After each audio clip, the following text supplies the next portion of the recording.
isa. Salamat sa ating Panginoon. Amen. At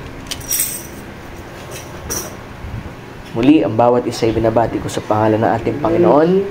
Tayo po ay manatiling nakatayo at basahin po natin ang talata natin sa umagang ito.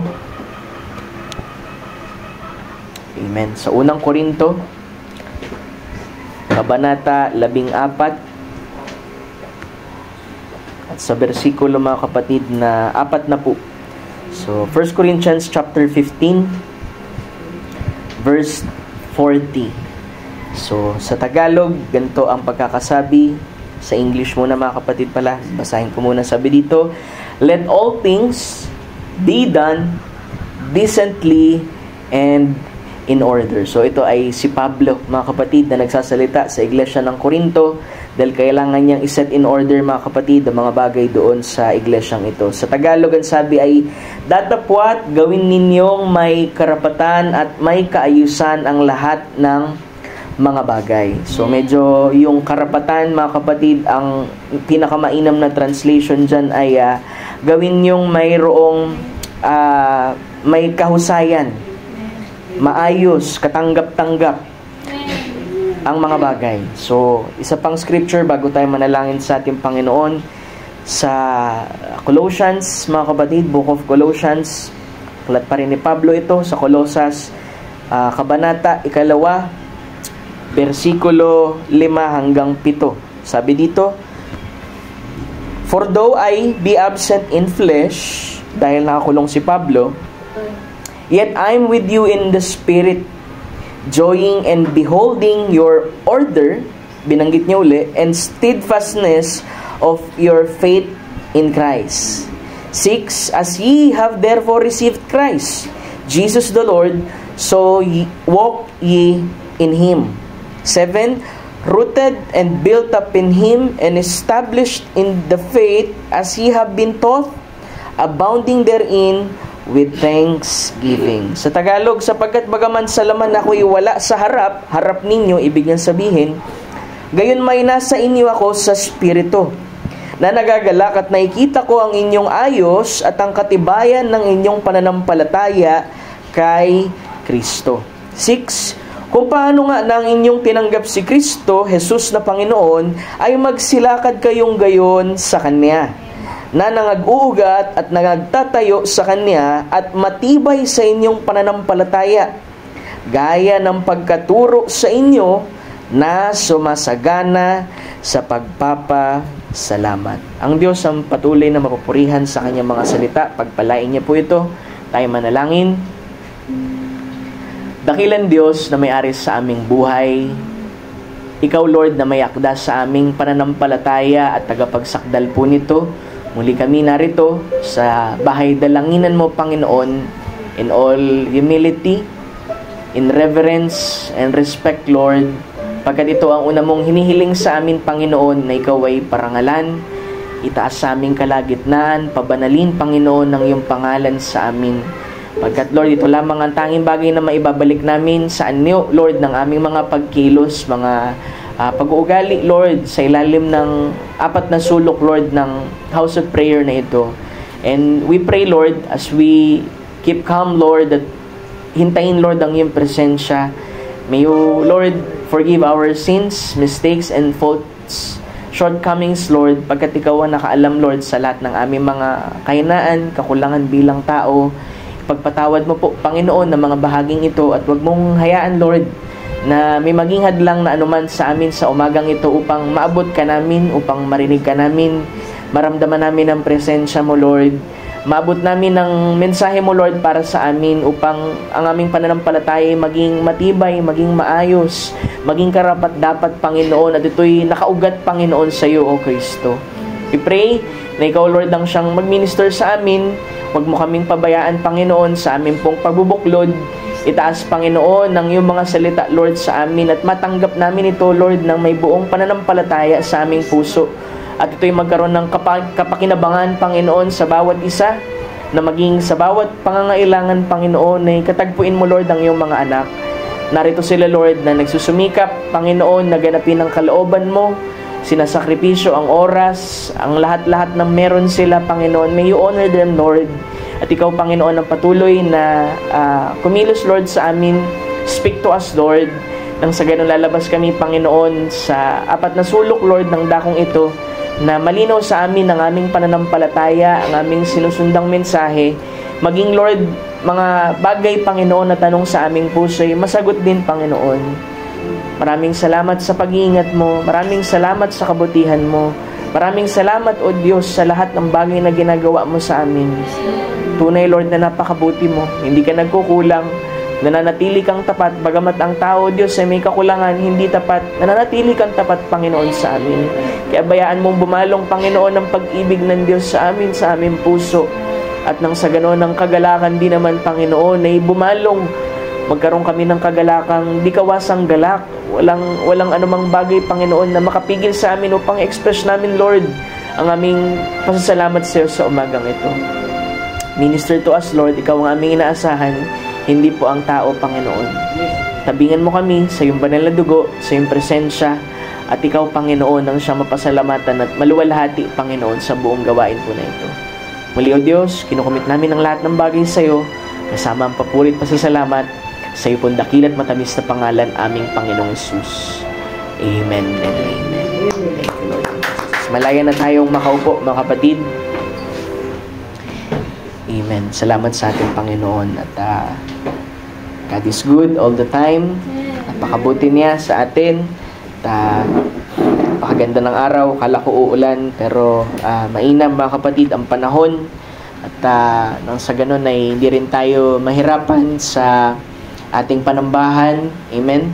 At papasalamat tayo sa biyaya ng Panginoon muli sa atin sa araw na ito. Bagamat wala ang ilan, but we believe kasama natin sila sa Espiritu.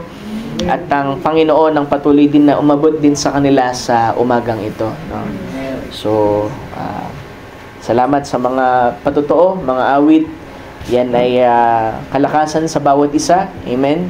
Diba ang Panginoon ay may gawin sa ating kalagitnaan na hindi sa ating panahon, kasi hindi tayo nakafocus hindi natin minimajor ang healing. Pero yung gawin ng Diyos at patunayan yan sa atin, mga kapatid, ay napakalaking bagay po, mga kapatid, bilang mananampalataya.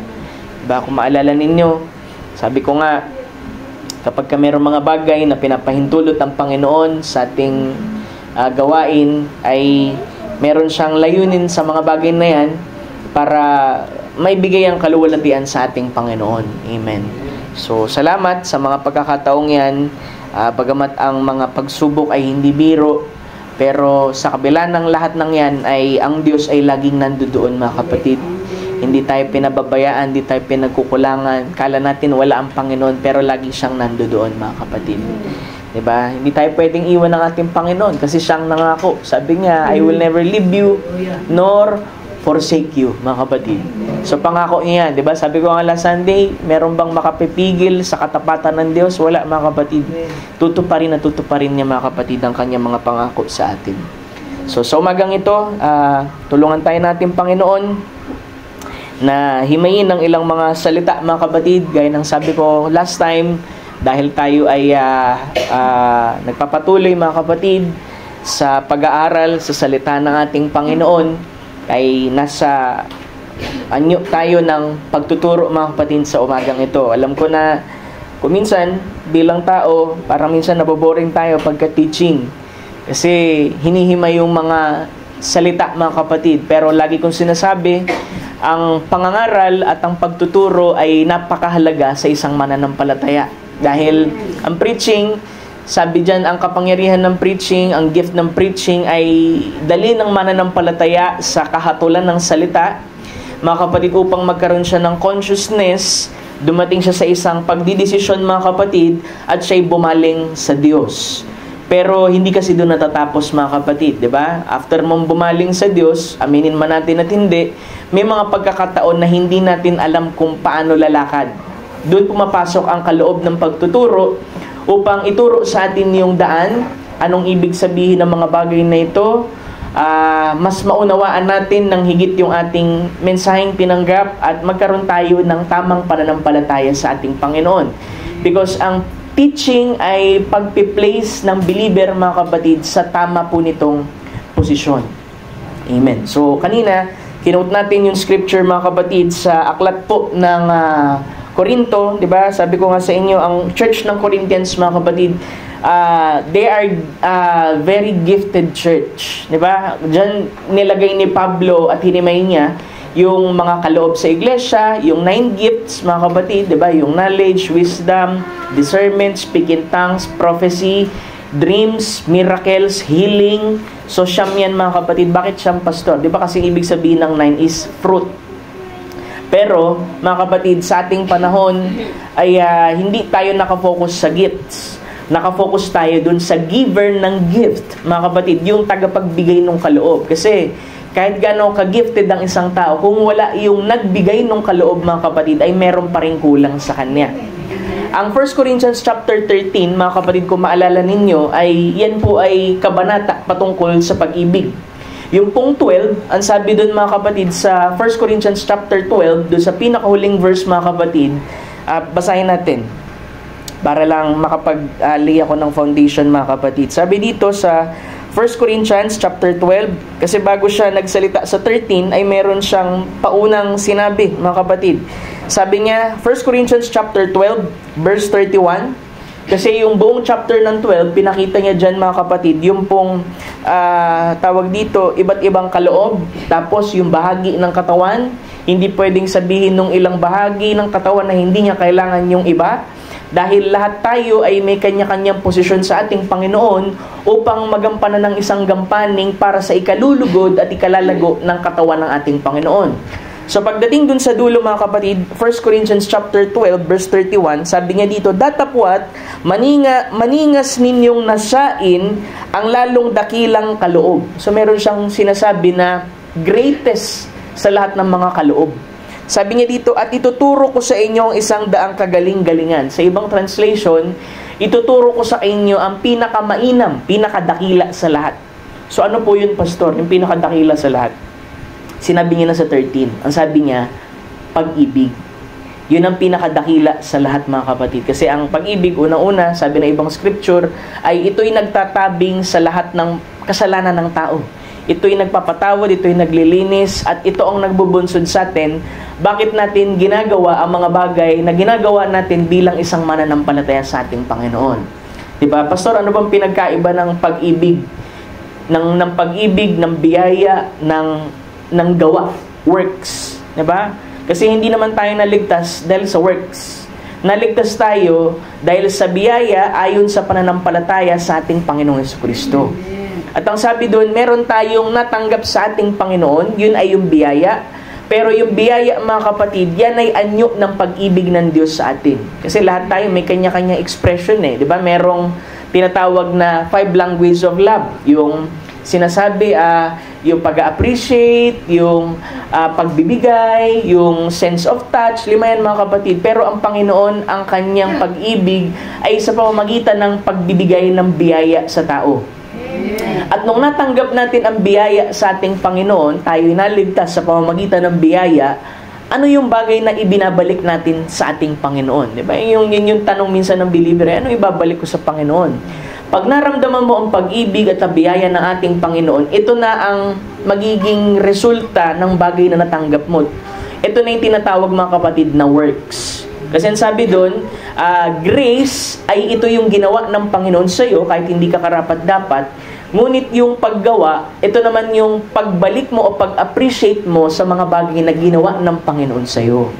So hindi mo ginagawa yung mga ginagawa mo bilang isang mananampalataya dahil gusto mong maligtas, kundi ikaw ay ligtas na at na-appreciate mo ang biyaya ng Panginoon, kaya mo ginagawa ang mga bagay na yan.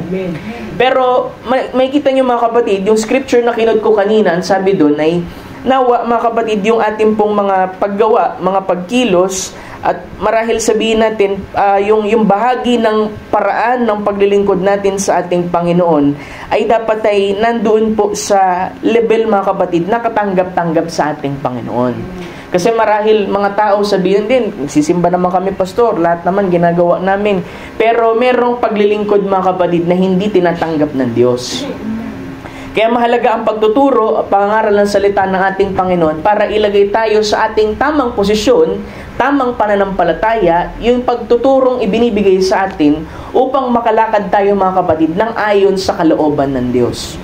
So yung Corinthians mga kapatid kanina na binanggit ko, pagdating dun sa 14, sabi niya, ay datapwat gawin ninyong may karapatan at may kaayusan ng lahat ng bagay. Decent kasi is decente, katanggap-tanggap. Diba? Yung ibig sabihin yan. Dahil, sabi ko nga kanina, yung Corinthians, gifted sila, pero mga kapatid, maraming kinorek si Pablo dyan sa church na yan. So, sa umagang ito, nais ko mangusap mga kapatid, COD po ito, Conduct, Order, Doctrine, at Order in the House of God. Ito po ang title nito mga kapatid. Kasi,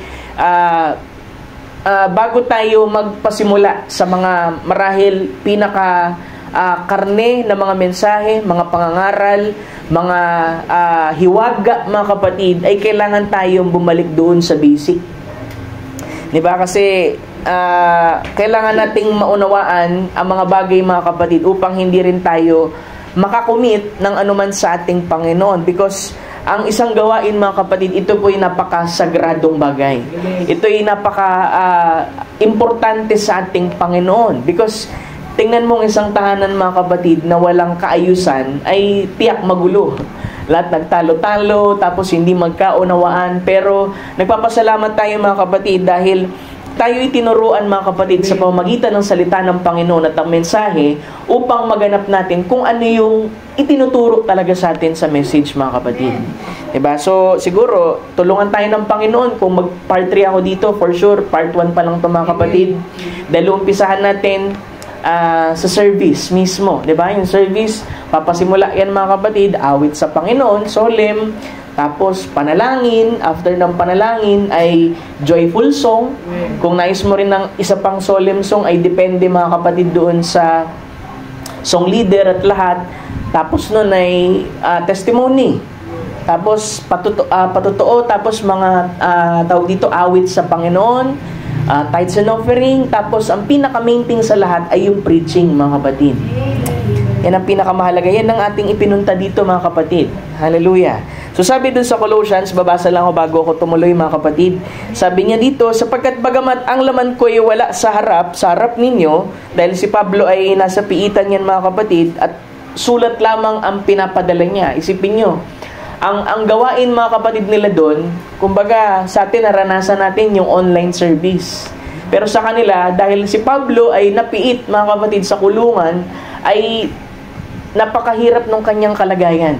Pero nilagay siya ng Diyos doon mga kapatid para ma-produce yung mga sulat mga kapatid upang mas lalong magbigay ng encouragement doon sa mga taong hindi naman nakakulong, ngunit sila'y pinapangaralan ng salita ng ating Panginoon. Kaya sana ay higit ninyong ma-appreciate yung bagay na meron tayo ngayon. Dahil sila noon ay hirap na hirap mga kapatid na mag-assembly, magbuklod dahil sila'y hinahabol mga kapatid. Nandun ang persecution, pero tayo mga kapatid ay binigyan tayo na marahil isang dako temporaryo na matatawag nating house of prayer. Unti-unti ay kinukumpleto ng Diyos yung ating mga instrumento, yung mga pangangailangan, binibless ng Lord mga kapatid yung ating mga kapatiran, binibigyan tayo ng magandang patutuo. Kaya ma-appreciate natin yan mga kapatid habang tayo naglilingkod sa ating Panginoon. So sabi dito, bagamat wala ko sa inyo, gayon may nasa sa inyo ko sa spirito na nagagalak at nakikita ko ang inyong ayos. Bakit sinabi niya dito nakikita niya daw? Samantalang wala siya doon. So, ibig sabihin yan ay merong report na natatanggap itong si Pablo, mga kapatid, na nasa kaayusan ang iglesia, mga kapatid. Bagamat siya bilang apostol, mga kapatid, ay wala doon, mga kapatid, sa mga kapatiran. Diba? Hindi pwedeng maayos lang tayo pag nandyan si pastor. Diba? Nandyan si pastor, wala, mga kapatid, dapat nakatayo ka as a believer.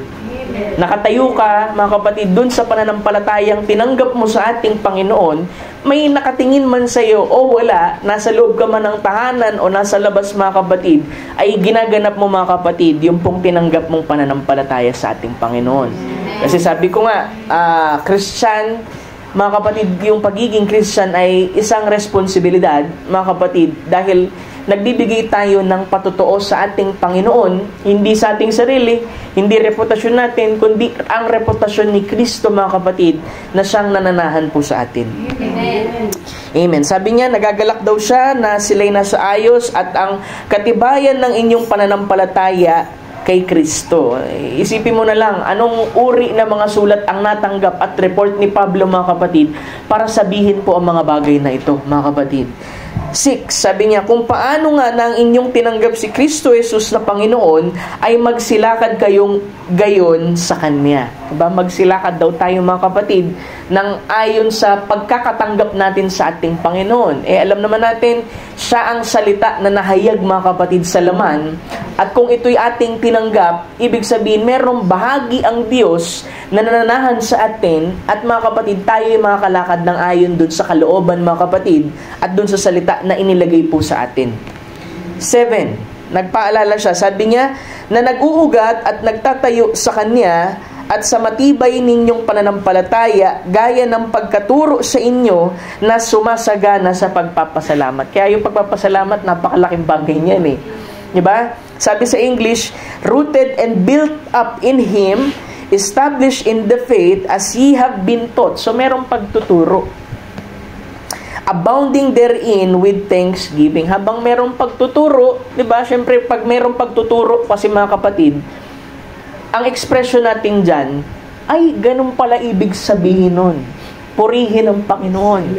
Salamat sa Panginoon. Ibig sabihin, sa pagtuturo ay mas lalo tayong nabubuksan at mas magagawa natin ng maayos, karapat-dapat, mga kapatid, yung mga bagay sa ating Panginoon.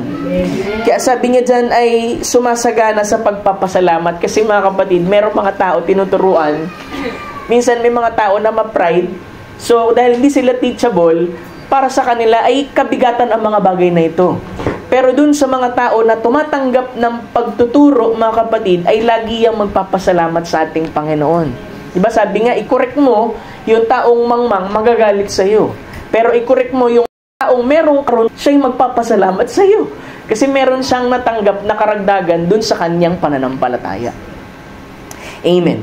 So, babasa ako, mga kapatid, ng ilang mga quote, mga kapatid, sa message na magtuturo sa atin, mga kapatid, upang mahimay ang mga bagay sa loob ng iglesia, mga kapatid. Sabi dito, ngayon may mas mainam bang paraan para mapanatili ang kaayusan sa loob ng simbahan maliban sa palagian na lamang na pagpapaalala sa mga tao ng paulit-ulit mula sa mga diakono na nararapat? Kasi unang-una, sa church, mga kapatid, meron pong tinatawag na pastor. Yun po yung opisina na ginagampanan ng tagapanguna, pastol, mga kapatid. Ang tawag po doon, pastor.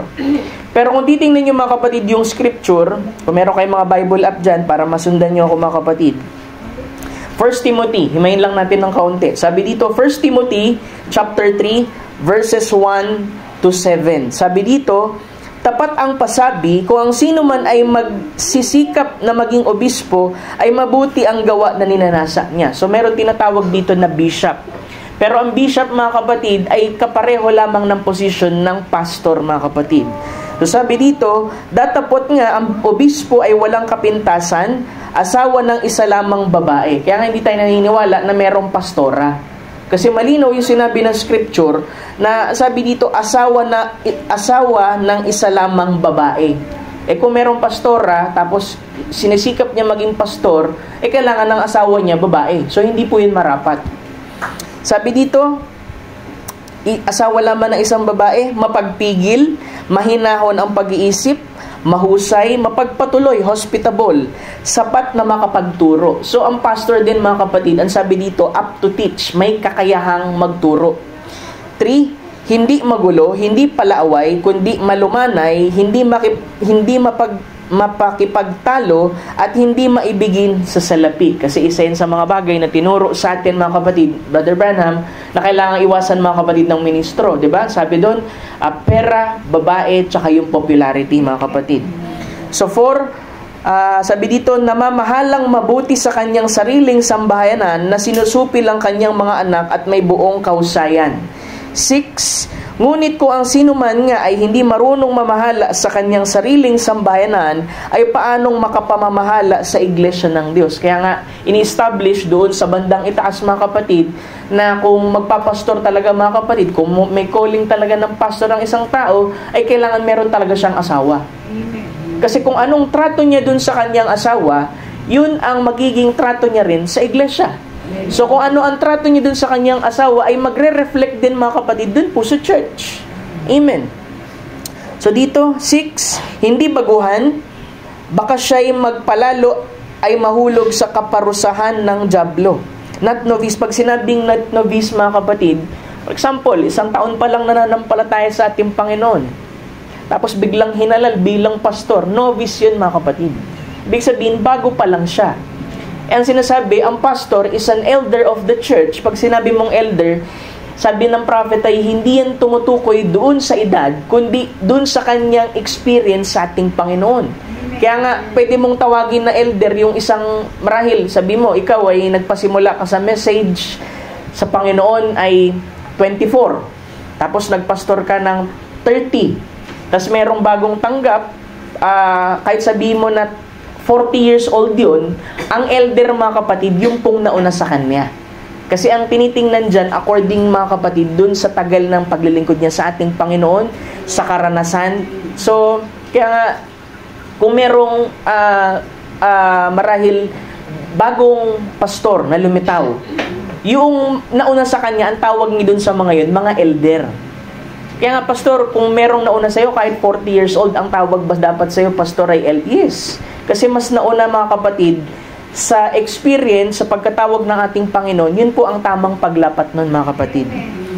Amen. So sabi dito, bukod dito ay dapat din namang siya'y magkaroon ng mabuting patotoo na nanga sa labas, baka mahulog sa kapintasan at silo ng dyablo. So kailangan meron ding magandang report din, di ba? Na hindi mapintasan din ng ebanghelyo, mga kapatid. Bagamat maraming pagkakataon, mga kapatid, na ang Diyos ay tumatawag ng pastor na galing sa hindi magandang experience, dahil ang paraan ng Diyos, mga kapatid, ay para hindi mapunta ang glory sa tao, kundi mapunta lagi sa ating Panginoon. Na maging si Pablo din naman, alam naman natin, siya'y mamamatay tao, pero tinawag siya ng Panginoon eh. Pinili siya ng ating Panginoon, binago siya ng ating Panginoon, at inilagay siya sa isang posisyon, mga kapatid. So, pastor, yung kaninang binanggit mo, binanggit yun deacon. Ang deacon, mga kapatid, ay sa ibang mas mababaw na pakahulugan, ay yan po ay tagapaglingkod. Kasi di ba yung pastor ay pastol. Yung isa ay tagapaglingkod. Parang lumalabas, mga kapatid, siya'y parang kumbaga second in command. Diba? Sa church, ang pangalawa, mga kapatid, sa pastor, deacon. Diakono, mga kapatid. Ibig sabihin ng Greek, diakono, mga kapatid. Yan ay servant. Pag binasa mo yung 8, sabi niya dito, gayon din naman ang mga diakono ay dapat mahuhusay, hindi dalawang dila, hindi mahilig sa maraming alak, hindi sakim sa mga mahalay na kapakinabangan. Ibig sabihin, hindi greedy. Diba? Sabi niya pa dyan, 9, na iniingatan ng hiwaga ng pananampalataya ng malinis na budhi, na ang mga ito rin naman ay subukin muna kung magkagayoy, mamahalang may pagkadiakono kung walang kapintasan. Kaya nga, alam mo, mga kapatid, kung titingnan mo, ang office ng deacon ay parang halos kapareho ng office ng pastor. Kaya maraming, sad to say, maraming pagkakataon na sa mga churches ay nagkakaroon ng problema sa pastor at sa deacon kasi minsan hindi rin talaga qualified, mga kapatid, yung pong deacon. Kasi kailangan, mga kapatid, one mind sila dyan, mga kapatid. Wala akong nakita, mga kapatid, na tawag ito, sumusuwag, mga kapatid, na diakono sa kanyang sariling pastor. Kasi dapat one mind yan, mga kapatid. So, ang deacon, mga kapatid, makikita niyo yung mga tawag dito, qualifications din yan, mga kapatid, dito po sa 8 hanggang 15. So, pastor, ba't mo binabanggit sa atin yan? Unang-una nga, wala tayong deacon eh. Diba? Kasi ang paghahalal ng deacon, mga kapatid, ay hindi siya basta-basta lang na kailangang fill upan, mga kapatid, ng i-fill out, mga kapatid, ng sino mang brother, mga kapatid, sa isang iglesia. Kasi kailangan nga, sabi dito ay yung sa sinabi dito ay kailangan mo nang subukin muna. Diba? Kaya nga kahit nung nandito si pastor, buhay pa si pastor, hindi rin ako matatawag na deacon. Kasi, hindi ako papasa doon as a deacon dahil wala rin naman ako asawa, mga kapatid. Kasi, halos kaparehos ng pastor. Kaya nga, minsan, malilito ka na ang tawag doon sa humahalili doon sa pastor, hindi deacon, kundi associate pastor. O kaya, presiding pastor. Pero deacon, mga kapatid, hindi siya lalapat kasi halos kapareho ng gampanin ng pastor, mga kapatid, ang deacon. So tuloy natin, mga kapatid, yung binasa ko kanina. Magpapasimula tayo dyan. Yung deacon, yung teacher, yung trustee, lahat-lahat, mga kapatid. So sabi dito, ang tungkulin ng diakono, sabi dito, ang tungkulin nyo ay mapanatili mismo ang kaayusan sa loob ng simbahan. So ito ay sa message, mga kapatid, 1963 Church Order. So, nang may kabutihang loob at pagkamagiliw. So, merong kindness daw, mga kapatid, at hospitable.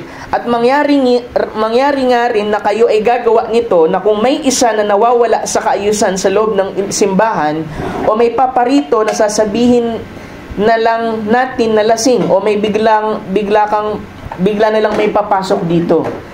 So, ang unang-una, mga kapatid, na dapat ay tagapangasiwa dyan, yung diakono. Hindi dapat ang pastor ang nagpapaalala, nagsasaway, mga kapatid, pagka merong out of order. Kasi deacon dapat. Kaya lang, pastor, wala tayong deacon, mga kapatid.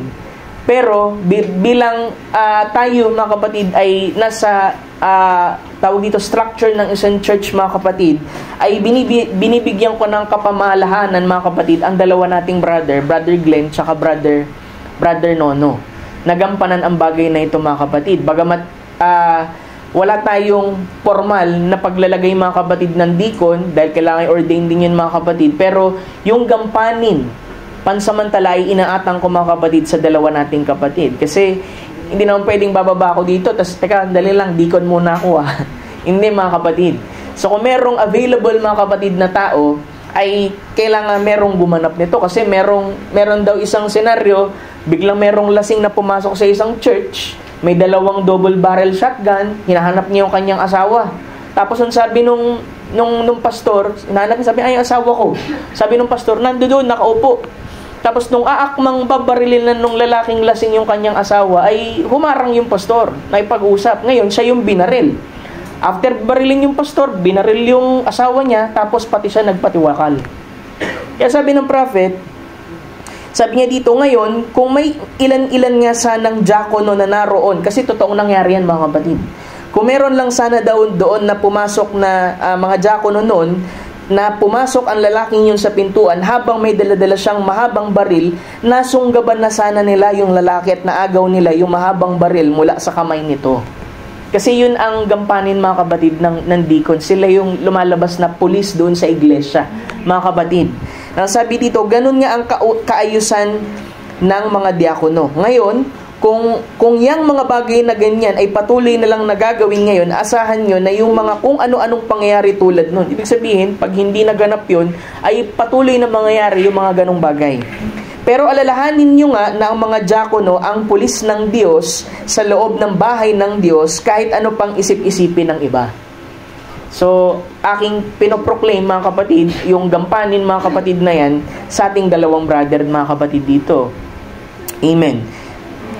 Si Brother Charles naman kasi ay lumuluwas, mga kapatid, sa ibang bansa. So, hindi natin siya maasahan sa ganung bagay. Pero, mainam ang panalangin ko, mga kapatid, na pagkaloob ng Panginoon, mga kapatid, na makasama natin si Charles sa mga gawain natin, mga kapatid, pagkaloob ng ating Panginoon, at maglagay siya ng kaparaanan. Dahil napakahalaga, mga kapatid, na ang bawat mananampalataya sa ating Panginoon ay nakababad, mga kapatid, sa fellowship. Diba, minsan may mga believer na kinokondem nila yung kanilang sarili, diba, meron sa ibang experience, ibang tao, na dahil wala silang sa fellowship, mga kapatid, talagang minsan makakakumit sila ng mga bagay na hindi tama sa ating Panginoon. Kasi wala sila sa fellowship Hindi mo siya pwede i-condemn kasi nga wala siya doon sa presensyang yun. Kaya marahil ang tao, mga kapatid, talagang magkakamali. Ikaw nga, minsan straight ka naman nagsisimba pero nagkakamali ka pa rin di ba? Lalo pa yung tao na wala doon. Amen. So, kaya mas lalo magiging malawak yung ating pong pag-iisip sa mga tao. Kaya sabi dito, may mga pagkakataon nga ng isang pulis ay hindi niya gustong magpunta roon at arestuhin ng isang tao. Marahil ay kasi yun ay kaibigan niya, pero nanumpa nga siya sa isang katungkulan na kailangan niya talagang gawin ano't anuman.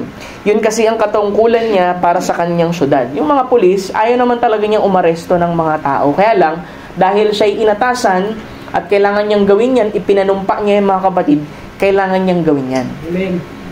Mangyari yan, ang katungkulan ng isang diakono sa iglesia ay may, sabi dito, may kung mayroong isa na bigla na lang sisingit at puputulin ang pagsasalita ng pastor o kung anong parang ganoon at ang pastor ay kasalukuyang nagmemensahe, nagpipreach, marapat lamang na ang diakon na ilalapitan ang taong ganoon, 2 o 3 sa kanila at sasabihin, maaari ka ba naming makausap, kapatid? So, kung merong nagkakaroon ng problema, tapos kinakat yung pastor habang nagsasalita, marahil gumagawa niya yung mga lasing eh. Di ba? So, unang-una, dapat alert dyan mga kapatid, yung deacon. At kung sino yung inatasan mga kapatid na pulis sa iglesia, mga kapatid.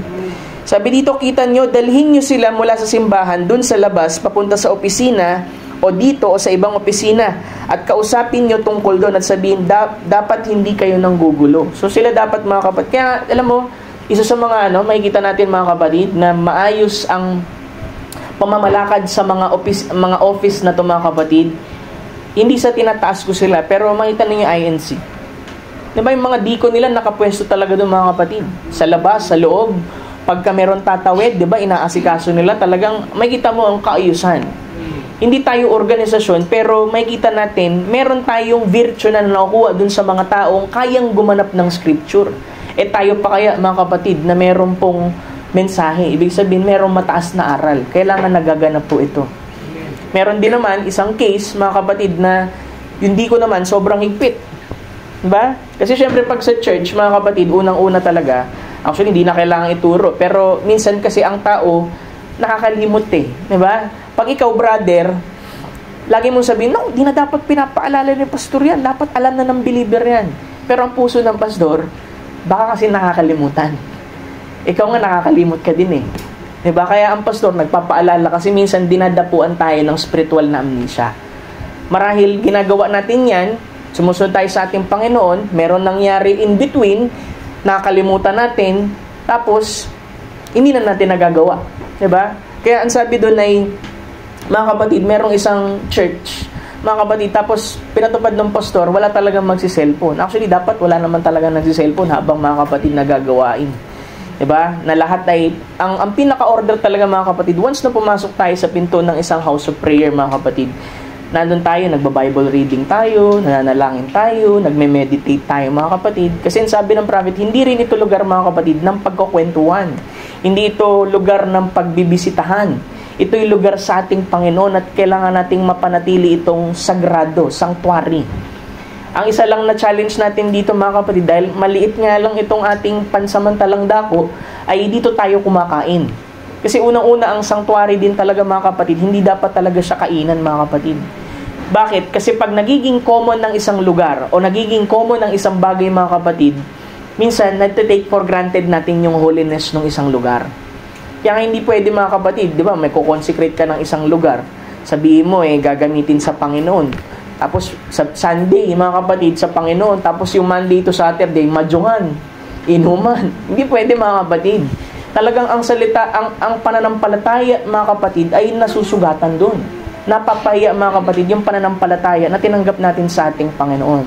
Kaya nagsusumikap tayo mga kapatid, patuloy tayo na nanalangin, na ipagkaloob sa atin mga kapatid ang isang dako na matatawag talaga nating atin. Amen. Diba? Kasi ang Diyos, siya magpo-provide mga kapatid. Amen. Pagka meron siyang lugar na pinanggalingan mo, na tinutuyo niya ang batis mga kapatid, ilalagay kanya sa isang lugar at doon kanya pagpapalain mga kapatid. Amen. Kaya kung merong mga bahagi sa ating buhay na parang tinuyo ng Lord tong panahon ko na to, parang itong taon na to, baka mamaya pinapakilos ka ng Lord sa isang lugar mga kapatid, dahil yung kanyang blessing, yung kanyang provision ay nandoon. Diba, hindi naman lingid sa kaalaman ninyo mga kapatid yung dinaanan din naming trials mga kapatid 2023. Kuminsan nag-uusap kami dalawang mag-asawa. Kasi nung nalaman ko mga kapatid yung case ko nga mga kapatid, talagang breakdown talaga ako mga kapatid. Halos mahimatay ako mga kapatid sa panalangin sa Panginoon. Kasi hindi biro bigla siyang dumating pero August 2023 pa lang ramdam ko na meron talagang kakaiba. At sabi ko nga, paano pagka tinanggal na lahat? Ano kayang magiging damdamin ko? Alam mo, nagulat ako mga kapatid kasi hindi naman ako na-depress after nung matanggal. Minsan tumatawa pa ako habang nakangiti ako, walang pustiso dyan mga kapatid sa salamin, tumatawa pa ako. Sabi ko, hindi ko alam paano ko natanggap. Pero ang Panginoon ang magbibigay sa atin ng biyaya para matanggap natin yung bawat sirkumstansya sa buhay natin na parang ang hirap tanggapin. Diba? Kasi bilang tao, syempre, meron lang tayong limitado na kayang tanggapin, kayang unawain. Pero once na sinubmit mo sa ating Panginoon, kasi huling prayer ko, Lord, kukunin mo yung 4 na ngipin, kung para sa kaluwalhatian mo yan, sige, kunin mo.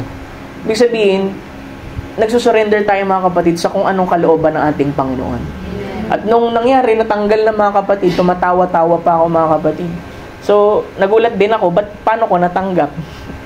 Ang Panginoon kasi nagbibigay ng biyaya, mga kapatid, sa atin para matanggap ang isang bagay. Diba?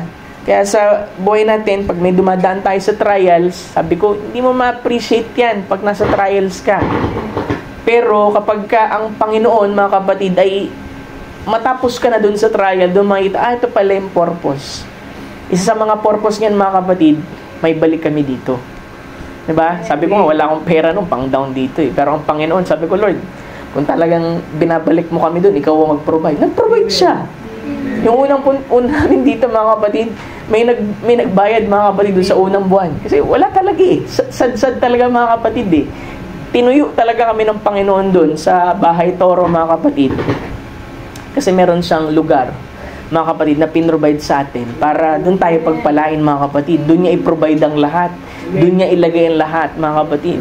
Tignan mo yung mga instrumento natin, yung mga gamit din natin dati sa Perbit, di ba naibalik din dito? Siya rin ang gumawa ng paraan. So, ang Panginoon talaga, mga kapatid, meron siyang mga kapamaraanan, kung minsan di natin maintindihan, minsan di natin matanggap, ba't kailangan, pero yun ang paraan ng ating Panginoon eh. Maayos ang Panginoon, nasa kaayusan lagi at nasa order ang ating Panginoon sa pagganap, mga kapatid, ng kanyang programa sa atin. At tayo bilang isang mananampalataya, ganun din dapat ang ating, kumbaga, isukli sa ating Panginoon na tayo'y nandoon din sa kaayusan. So sabi pa dito, ay nandoon, mga kapatid, kung may nanggugulo, yung deacon, mga kapatid dyan, sabi nga pagka alam mo dun sa Amerika, pagka sinalungat mo yung deacon, alam mo ba merong fine charge, may federal penalty, mga kapatid. Kapag wari, sinaway nung deacon, tapos nagalit, mga kapatid, kasi nangyayari sa church yan Diba, nung minsan, mga kapatid, nandun tayo sa Marikina. Diba, habang nagsusonglid ako doon, mga kapatid, hindi ko naman sinasadya na sabihin, pero yun talaga kasi gampanin ng deacon Natawagin yung mga nandoon sa kwarto, diba, nandun sila sa mga kwarto-kwarto, naggagawain na, nandun pa sa kwarto, mga kapatid. Kaya habang nag-minister ako, mga kapatid, na songlid, sabi ko, nakikiusap po ako sa mga deacon po ng mga churches, ay tawagin niyo yung mga kapatiran niyo. Tapos nung nag-meeting kami, may sumagot na pastor, wag daw magsabi ng ganun kasi hayaan daw. Sabi ko, paano nga hayaan? Gampanin ng deacon yun. So sabi niya, hindi pastor, pagka deacon kasi ang sumasaway, natitisod yung mga tao. Kung tong mananampalataya ka sa ating Panginoon, hindi ka dapat matitisod rin, mga kapatid. Diba? Kaya minsan maugulat kayo, mga tao, kahit napakasakit na ng preaching, nakakapanatili pa rin kasi hindi matitisod rin sa ating Panginoon. Kasi ang tumawag sa kanila, ang Panginoon. Diba? Kaya tayo tinutuwid, kaya tayo tinuturuan, mga kapatid, para maging sakdal tayo sa ating Panginoon. Kaya nandyan, mga kapatid, yung gampanin ng deacon. So, hindi na ako bababa dito, tapos magdidikon na ako, mga kapatid. Inaasahan ko na, mga kapatid, yung ating mga brother, mga kapatid, na gawin yan, mga kapatid.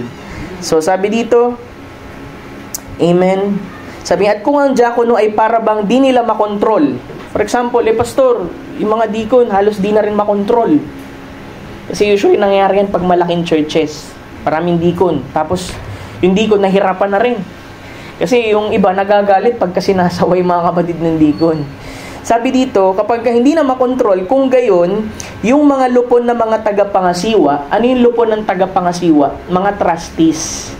Yung tagapangasiwa, kung may kailangang ayusin dyan, ang tawag doon trustees, mga kapatid, mga pinagkakatiwalaan, o kung sino pa mang iba sa loob ng simbahan, ay maaari namang umaksyon doon at tumulong para doon sa diakono. Ibig sabihin, Hindi porket meron deacon, iaasal lang natin mga kapatid yung responsibility doon. Kung tayo mismo ay kayang makatulong mga kapatid doon sa isang specific na problema mga kapatid.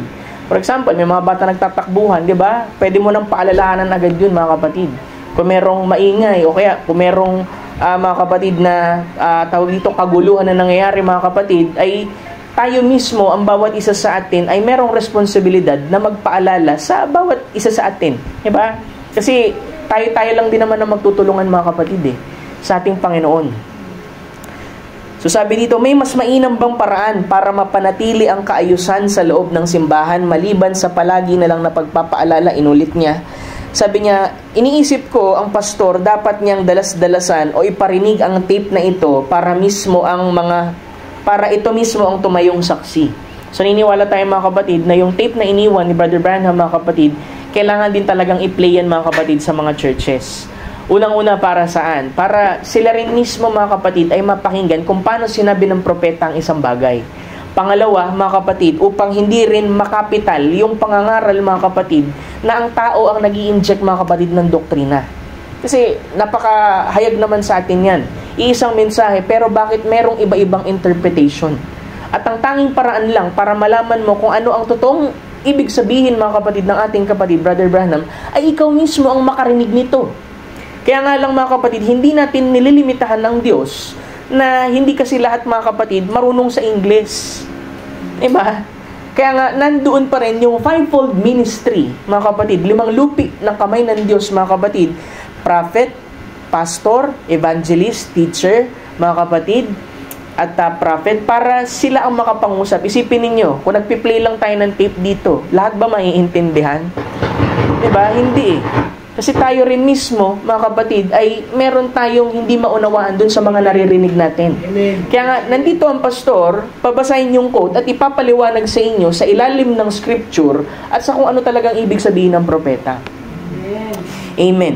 So sabi dito, pwedeng i-play yun mga kapatid. Ang mga diakono, ang pulis, at ang bagay na sabihin nila ay batas at kaayusan. So, titingnan natin kapag may deacon, mga kapatid, kung anong sasabihin nila, yun ay law, at yun mga kapatid, ay para sa kaayusan. At sila ngay may otoridad mula sa iglesia, sa church, maski mula sa mismong batas ng bansa na gawing matiwasay ang dako ng bahay ng Diyos. Kaya may nakikita tayo, sumayin si mga kapatid, na nasa labas yung mga deacon nila, mga kapatid, na dun pa lang nagmi-minister na sila, papasukin mga kapatid yung mga tao. Diba? Tayo, hindi naman tayo organization, wala tayong malaking church, pero yung magagawa natin mga kapatid sa loob mismo ng isang apat na sulok mga kapatid, ay yun ang mas lalo nating pagtuunan ng pansin at malaki ang magagawa natin doon.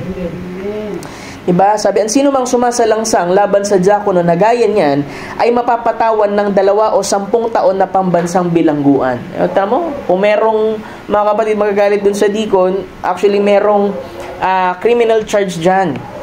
Mga kapatid, kung sa pag-usapan natin mga kapatid sa ibang bansa, kapag sinabihan mo silang umalis at ayaw nilang gawin ito, parang ganoon, sabihan yung taong nanggugulo, marahil wala siyang kamalay-malay na sinusuong niya o inilalagay niya ang kanyang sarili at isinasang-alang-alang niya ang kanyang sarili sa alanganin sa lahat ng mga multang ito't lahat. Diba? Kasi nga, hindi nila alam. Kaya sabi niya dito, at mangyari nga na kapag dumating ang punto na may isang tao, hayat may bigla na lamang sisingit at manggugulo, marahil magsasalita ng ibang wika, kahit nga yung pag-i-speak in tongues sabi, habang ang pastor ay nangangaral, walang pwedeng mag-speak in tongues. Kasi ang bawat spirito, ang spirit of the prophets are subject unto prophets. Ibig sabihin, hindi pwedeng dalawa ang nagpo-prophesy ng sabay. Kasi ang pangangaral ay katumbas din mga kapatid ng pagpo-prophesy. Dahil ang Espiritu ng Panginoon gives unction, ibig sabihin nagbibigay ng inspiration dun sa pastor, at hindi pwedeng dalawa yung ipinapahayag ng Diyos na mensahe mga kapatid sa kaparehong panahon. Kaya nga usually ang speaking tongues mga kapatid, mangyayari yan pagka tapos na yung service. Kasi ang speaking tongues ay message ng Panginoon directly dun sa isang tao marahil sa isang iglesia o message ng Lord para sa kabuuan. So, meron nangyaring ganyan habang nagpipreach yung kaibigan ni Brother Branham, bigla may tumayo, bigla nag-speak in tongues. Tapos sinaway. Sabi niya, "Sister, in the name of the Lord, you sit down. You're out of order." Kasi syempre, ang Panginoon, mga kapatid, nangungusap dun sa preacher eh. Hindi pwedeng sabay. Sabi dun, kung meron kang kaloob ng speak in tongues, at kung wala kang gift ng interpretation, o merong gift dyan na merong interpretation, ay hold your peace. Kaya mong pigilin yun eh, kung wala talaga mga kapatid mag-i-interpret. Pero kung minsan, hindi mapipigilan ng tao yun mga kapatid, pero ang Diyos magpo-provide siya ng interpreter. Kaya minsan makikita ninyo, pag nakikinig kayo ng message mga kapatid at merong speak in tongues, minsan tatayo talaga balahibo niyo mga kapatid. Kasi eksakto mga kapatid kung ano yung pag-speak in tongues. Ano ba yung speak in tongues, Pastor? Yung blah blah blah, gano'n ba? Hindi, mga kapatid. Straight na German, straight na Italian, straight na Greek, tapos may magta-translate mga kapatid. Yun talagang ang tuwang speak in tongues mga kapatid. Kasi ibig sabihin ng speak in tongues ay makapagsalita ka sa ibang language, sa ibang wika. For example, ako, di ba? Merong kwento nga eh, yung prophet mga kapatid ay burden na burden siya sa puso niya. Tapos preacher siya dun sa gabing yun. Tapos sabi niya, Billy Paul, pumunta ka dun sa pastor, sabihin mo hindi ako makakapangaral, talagang burden na burden ako. Tapos nananalangin siya mga kapatid. Nung nananalangin siya malapit sa pinto mga kapatid, habang nananalangin siya, bigla siyang meron naririnig na tinig na nagsasalita din habang nagpipray siya. Tapos pagka humihinto siya, humihinto din yung tinig. Tapos nare-recognize niya yung tinig mga kapatid ay straight na German. Hanggang sa na-reveal sa kanya, siya pala yun mga kapatid na nag-speak in tongues.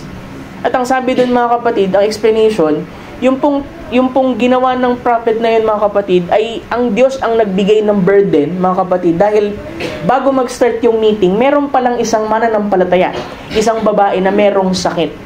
Nang sabi mga kapatid ng doktor, pagka sinubukan mong bumiyahe, puputok yung parang merong part mga kapatid sa kanya na talagang tinaningan siya ng doktor.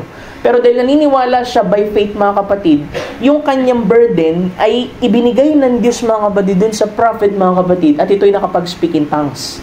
Ibig sabihin, merong intercessory mga kapatid na nagagawa mga kapatid ang Diyos para mag-meet yung dalawang bagay. Kaya nga alam mga kapatid, sa isang gawain, napakahalaga mga kapatid, na ang bawat isa'y nananalangin bago umalis talaga mga kapatid. Diba? Bago mag-start ang gawain mga kapatid, before yung public prayer mga kapatid, dun din sa bahay niyo mismo, ay meron din dapat kayo talagang panalangin sa ating Panginoon. Kasi kahit gano'ng ka-gifted ang isang pastor, kahit gano'ng ka-gifted ang isang preacher, kailangan pa rin niya ng panalangin mga kapatid mula dun sa nakikinig. Diba? Minsan may mga magrereklamo, si pastor parang laging paulit-ulit yung message siya sa gantong bahagi. Una, kasi minsan baka mamaya hindi natin natututunan. Pangalawa, hindi kasi natin pinagpipray yung pastor. Diba? Kung gusto talaga natin mangusap ang Panginoon sa atin, you pray for your pastor, mga kapatid. Para kung ano yung pangangailangan mo, matugunan mga kapatid, i-reveal ng Panginoon dun sa pastor, may apaabot sa'yo, mga kapatid. Isa sa mga bagay yan, mga kapatid. Kasi kailangan ko panalangin yung mga kapatid. Hindi ako magmamapuri dito na hindi ko kailangan panalangin yung pastor ako. Hindi. Mas lalong kailangan kong panalangin yung mga kapatid. Amen. Si Brother Bano nga, pag umaalis, humihingi ng panalangin eh. Diba? Walang pastor mga kapatid ang pwedeng magmapuri dahil pastor siya. Hindi niya na kailangan ng panalangin. Mas kailangan mga kapatid ng panalangin ng pastor. Sipin ninyo, umalis ako mga kapatid, tapos di na ako dat ng buhay, di wala na kayong pastor. Pag-pray yung pastor niyo mga kapatid. Yun ang sasabi ng prophet. Sabi niya, kapatid na Branham, tungkol sa pagsasaayos sa iglesia, sinisikap nga nating bumatay mismo sa pamamaraan na pagkakaunawa namin sa mga kaayusan na inilatag noong ang bagong simbahan ay inihahandog. Kasi 'di ba meron silang pinilit mga kapatid na mga kapatiran sa kanila na sabi nung mga, alam mo, napaka iba yung heart ng mga mananampalataya sa panahon ni Brother Branham nung nagpapastor siya. Sabi niya, basta magtayo ka ng isang tabernakulo para sa atin, titipirin ko yung allowance ng mga anak ko, magkaroon lang tayo ng tabernakulo. So lahat sila din nag-pledge mga kapatid, hanggang sa naitayo mga kapatid yung tabernakulo. May trials pa nga kasi kinukuha yung lupa nila. Nang sabi, may nag-prophesy pa. Sabi, yung simbahan na yan magiging garahe na lang. Pero hindi natuloy, nakatayo pa rin ang Branham Tabernacle mga kapatid sa ibang bansa. Kasi kapag ka ang Diyos ang nagtayo, mga kapatid, walang pwedeng bumuwal niyan, mga kapatid. Pagka ang Diyos, mga kapatid, ang naglagay, mga kapatid, walang kamay ng tao ang makapag-aalis niyan, mga kapatid. So sabi niya dito, At sa pagganap namin, may ilan nagagalit at umaalis sa simbahan. Common na nangyayari yan. Di ba? May nagagalit, merong umaalis, mga kapatid. At may ilan ding hindi nakikinig sa anumang sinasabi po namin. Lalo na po ang mga bata. Nakipag-usap na kami sa mga magulang tungkol sa kanilang mga anak at di pa rin sila itinutuwid. Ngayon kami po ba ang hindi nakaunawa o sa madaling sabi ay mali ba ang pagtugaygay namin dito? So itong mga deacon, nagkakaroon ng problema kasi pag sinasaway nila mga kapatid, nagagalit daw yung mga bata. Pag kinausap naman yung magulang naman nagagalit mga kapatid.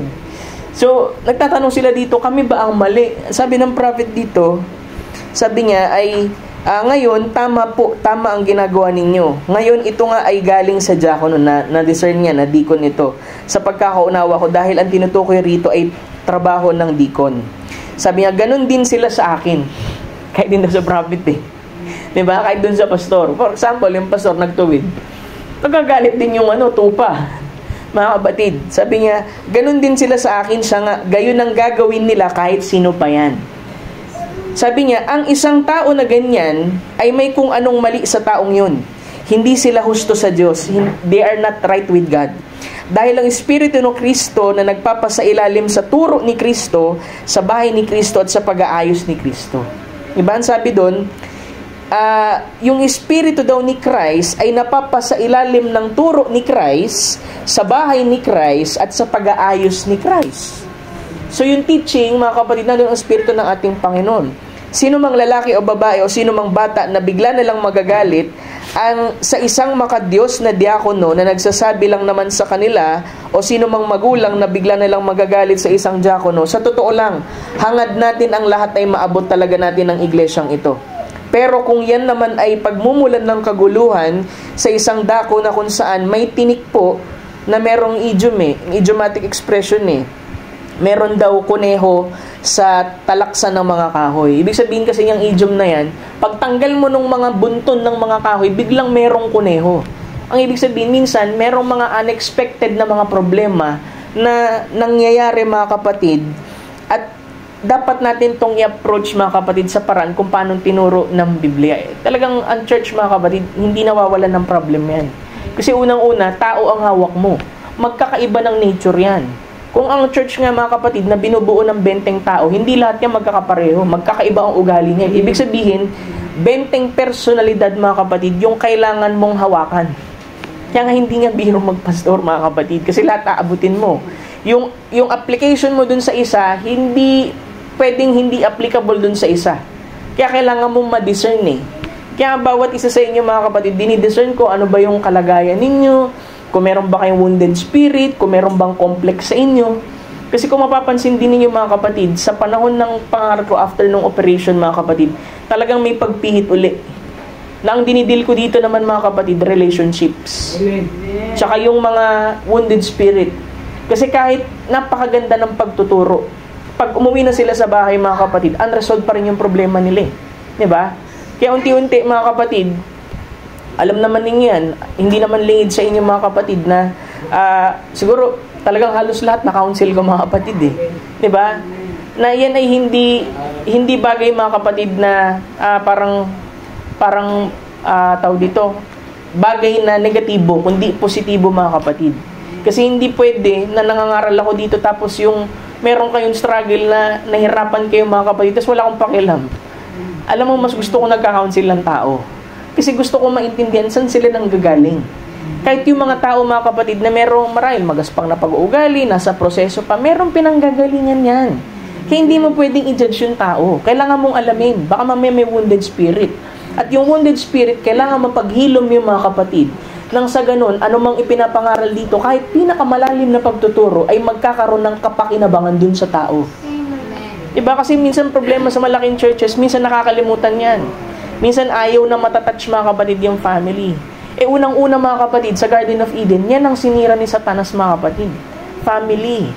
Kaya nga nandun tayo mga kapatid, nire-restore natin mga kapatid, dahil lahat naman tayo may pagkukulang mga kapatid bilang tao. Ang problema, pagka ang tao hindi umaamin na mayroong pagkukulang mga kapatid, hindi rin talaga maghihilom. Diba?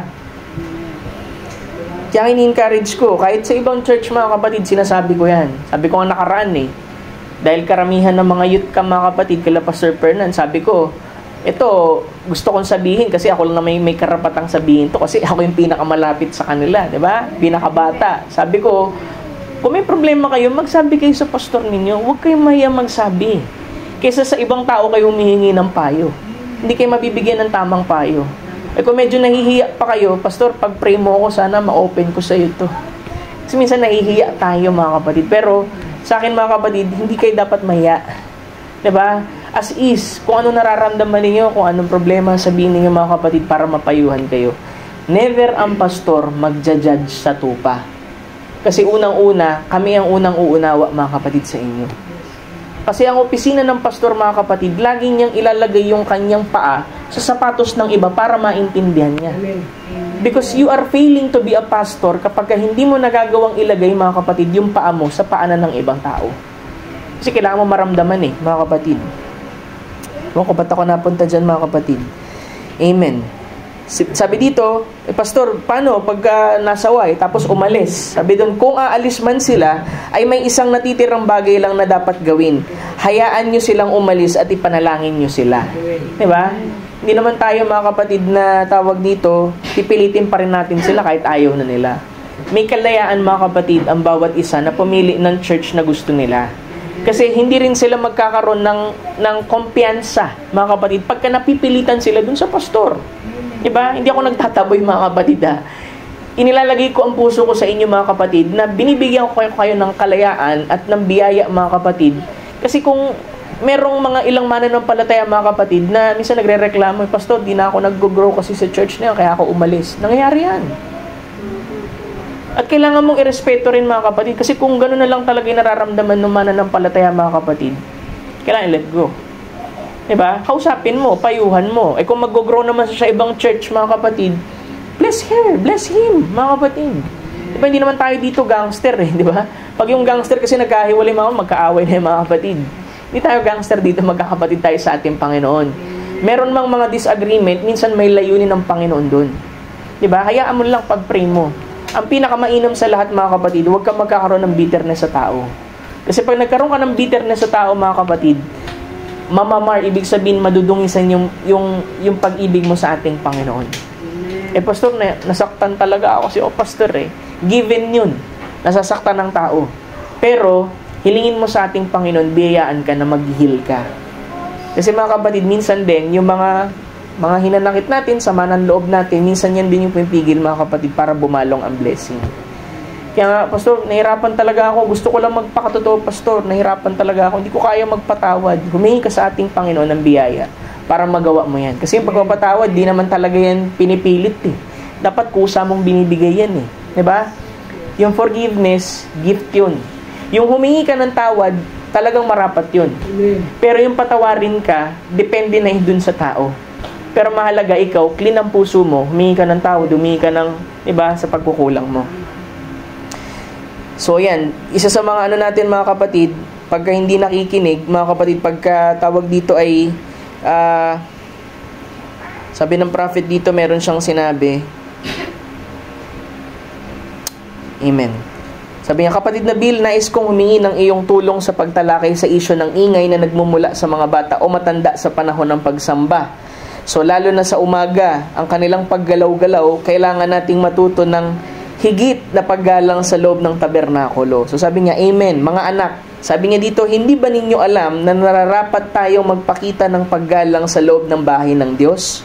Hindi ba ninyo alam na ito'y banal na dako ng Diyos? Ang Diyos ay nasa kanyang banal na templo, kaya't manatiling tahimik ang lahat. Ito ang lugar ng Diyos kung saan ang mga tao'y dumarating, 'di ba? Ito yung tinutukoy niya. Bakit may pumupunta sa church? Sabi dito, ay kung saan may mga taong dumarating, nagmumuni-muni, naghahanap ng kaligtasan para sa kanilang kaluluwa, naghahanap ng solusyon sa kanyang mga problema sa kanilang buhay, naghahanap ng paraan upang tulungan ng iba. Ang pinakamaliit na magagawa natin ay magpakita ng paggalang, manahimik. Uminom ng tubig bago magsimula ang pagsamba. Alam kong ang mga batay kailangang uminom. Ang mga nanay na may maliliit, kung kayo ay uupo sa likod, ay panatilihin silang tahimik hanggat maaari. At hindi dapat magkaroon na kahit isang bulong.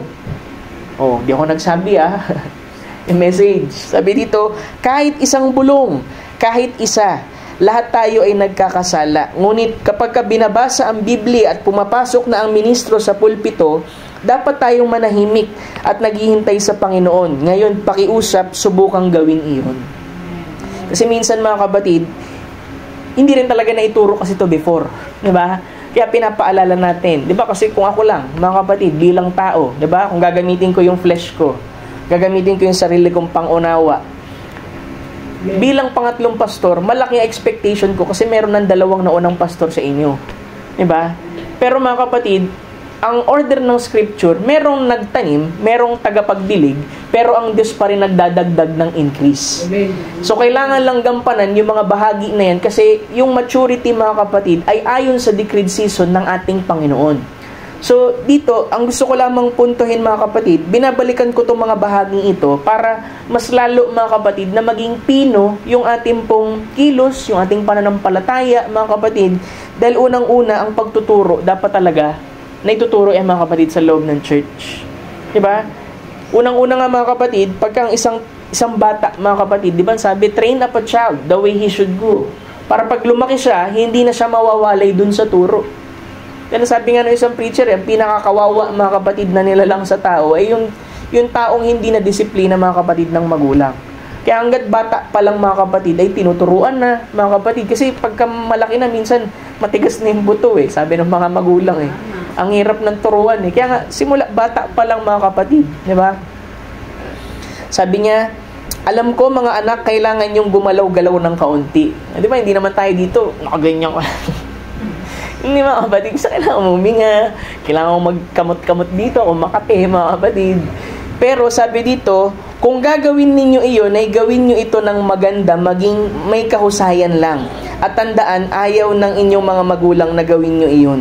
At alam ko, mayroon din akong mga anak na gumagalaw-galaw. Si Joseph, di ba meron siyang anak na lalaki, bata pa. Sabi niya, sinabi ni Meda, yung kanyang asawa, alam, nagreklamo na yung asawa kay Brother Branham Sabi niya, wala ako nakukuha sa service, sinusubukan kong patahimikin si Joseph. Ang nagrereklamo siya, pag umaattend ako ng service, wala na akong ginawa, kundi patahimikin na lang si Joseph. Hindi ako nabibless. Pero sabi ng prophet, alam mo kung ano? Sabi niya, sinusubukan niyang gawin iyon para makuha ng iba ang kapakinabangan sa serbisyo. Ibig sabihin, marahil nagsasakripisyo tayo, pero yung sakripisyo natin, mga kapatid, ay nagbubunsod din para sa iba na yung iba ang mabless. Mga kapatid, so lahat ng sakripisyo natin, lahat ng pagsunod natin, mga kapatid, merong taong nabibless dyan, mga kapatid. At lagi natin gustong igalang ang isa't isa, parangalan ng isa't isa, at higit sa lahat, parangalan ang Diyos at parangalan ng kanyang bahay. Amen. So una, pag pumasok tayo sa church, mga kapatid, talagang ang puso talaga natin, gusto natin, mga kapatid, na makonsecrate yung place, awit sa Panginoon, talagang mag-meditate, mga kapatid. Kung meron nagpapaawit, kahit mahinang boses, umawit kayo, mga kapatid. Kasi unang-una, napakalaking bagay, mga kapatid, ang pagsiset ng atmosphere. Amen. Diba? Di pwede dito papasok ang mga kapatid, tapos may dala-dala kang kabigatan, mga kapatid, tapos ine-express mo. Design na design ng pastor yan, mga kapatid. Diba? Kasi we are dealing with spirits. Kasi pwede kang umiti sa akin, pero lagpas dun sa pagngiti mo, nakikita ko sa mga mata mo Diba? Na meron kang dinadala o so magiging moody ka. Diba? Minsan, mga kapatid, may mga circumstansya talaga na minsan kung kailan Sunday, doon ka pa parang, di ba? Iniinis ng kaaway, mga kapatid. Pero pagpasok mo dito, mga kapatid, dapat na-overcome mo na yun sa ating Panginoon. Kasi unang-una, mga kapatid, overcomer ka. Hindi ka ginawang buntot, laging ulo, mga kapatid, sa ating Panginoon. Di ba? So, pangalawa, yun nga, yung pagpasok dito, basa ng scripture o message, tapos consecrate sa ating Panginoon. Pangalawa, pagka nagsimula na yung service, mga kapatid, pag umawit na, talagang ibigay natin yung best sa ating Panginoon. Diba? Minsan nahihiya pa umawit. Kahit balubaluktot yung nota, okay lang, sige lang. Basta umawit ka sa spirito. Kasi pag umawit ka sa spirito, mga kapatid, kahit sintonado ka, mga kapatid, talagang tutuwid yan, mga kapatid. Diba? Alam niyo naman, mga kapatid, dati nagsusong lead ako, balubaluktot din, mga kapatid. Pero sabi ko nga, bibiro ako eh. Sabi ko, pag napupuspos lang ako sa gumaganda yung boses eh. Kasi meron na tayong foam, mga kapatid. Medyo pumino na mga kapatid yung boses ng mic natin. Pero, pagka umaawit tayo sa Espiritu, mga kapatid, ibig sabihin, in all sincerity, mga kapatid, bababa ang presensya ng ating Panginoon. Hindi ka pa nananalangin, hindi ka pa humihingi ng prayer request mo, mga kapatid, tinutugunan ng ating Panginoon. Diba? Minsan kasi yung ating daw, hindi natin napapansin, minsan yung ating sariling behavior, pagka hindi tayo conscious, ay magbubunsod sa iba para yung kanilang pananampalataya, mga kapatid, ay mag-wave. Ibig sabihin, manglupaypay. Pero kung lalapit tayo, mga kapatid, sa ating Panginoon, di ba? Nagpatugtog na agad, mga kapatid. Set mo na agad, mga kapatid, sa ating, huwag mong pansinin yung katabi mo. Pastor, gusto ko magtaas ng kamay, kaso nahihiya kasi ako. Huwag mong pansinin yung katabi mo, mga kapatid. Kasi minsan, mga kapatid, nagkakahiyaan pa. Dapat di kayo mahiya, mga kapatid. Di ba? Kung gusto mong mag-amin ka sa ating Panginoon. Di ba? Dahil sa pag-aamin, mga kapatid, ibig sabihin ng amen, so be it, mangyari nawa. Kaya minsan, mga kapatid, yung mga tao na hindi pa humingi ng prayer request, mga kapatid, biglang pinagaling na ng ating Panginoon. Awit pa lang, mga kapatid. Diba? Pagka solemn, syempre solemn, mga kapatid, yung awit. Pagka joyful, joyful din, mga kapatid. Pastor, minsan kasi sablay-sablay yung song leader. Alam mo, kung nakikita mong sablay-sablay na yung song leader at kaya mong umawit, mga kapatid, ng maayos, ay tulungan mo siya na umawit ka. Hindi yung parang dahil para natisod ka dun song leader. Diba? Dapat inaabot din natin, mga kapatid, yung iba sa pamamagitan ng pag-awit. Minsan, diba yan? Walang kaano-ano. Ikaw na nga yung gifted eh. Ikaw na yung nakaka-discern. Dapat ikaw mismo, mga kapatid, nililift mo na ang voice mo, mga kapatid. Kasi yan ang gampanin mo, mga kapatid, sa ating Panginoon. Nung umawit, mga kapatid, na may katamisan, mga kapatid. Hallelujah. Pangalawa, mga kapatid, pag-awit, yung sa pananalangin. Pastor, ipaliwanag mo nga ano ba talagang essence ng panalangin. Ang panalangin ay hindi paghahatak ng presensya ng Diyos sa tao, kundi pagtulong sa tao na sila'y mailagay, mga kapatid, sa presensya ng ating Panginoon. Sabi doon, prayer doesn't mean you bring God to man, but you bring man to God. Kasi merong nananalangin, mga kapatid, di ba, sa denomination, magaling manalangin yung iba, mga kapatid, eh.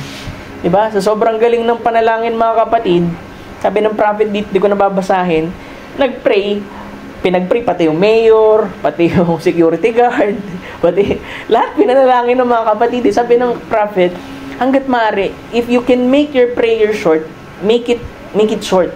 Kasi yung long prayer man natin, mga kapatid, ay sa loob yan ng secret closet natin. Diba? Sabi doon, when you make prayers, ay pumasok ka doon sa lihim mo na dako, manalangin ka ng nakakubli, nang sa ganun makita ng Ama, at ikay parangalan openly. Diba? Sabi doon, pero kung minsan talaga, pag napupuspos, mga kapatid, isa talaga humaba yung prayer eh. Wala tayong magagawa doon kasi lead ng Spirit yon. Pero sabi lang niya, kung kaya natin, mas mapaikli yung prayer, mga kapatid, okay din. Pero kung leading ng Lord sa atin talaga, kasi merong nananalangin talaga, mga kapatid, pag by heart, mararamdaman mo talaga, mga kapatid eh. Diba? Hindi natin ini-standard yan, kaya lang nagbigay lang siya ng payo. Huwag lang yung parang pagpipray mo pa yung mayor, pagpray mo pa yung janitor doon sa kaliwang kanto ng, diba? Hindi na, mga kapatid. Sabi doon, make it short na alam mo talaga pinaparangalan. Ano bang laman ng prayer, pastor, dapat?